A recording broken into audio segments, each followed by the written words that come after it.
Hi guys and welcome back. Today we're going to be looking at how to change the user agent here on Firefox.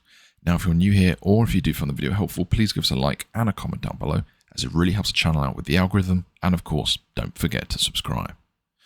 Okay, so for this all you want to do is make sure you are here on Firefox, and from here all you will want to do is go to the very top and type in about, do a colon and then type in config and click enter.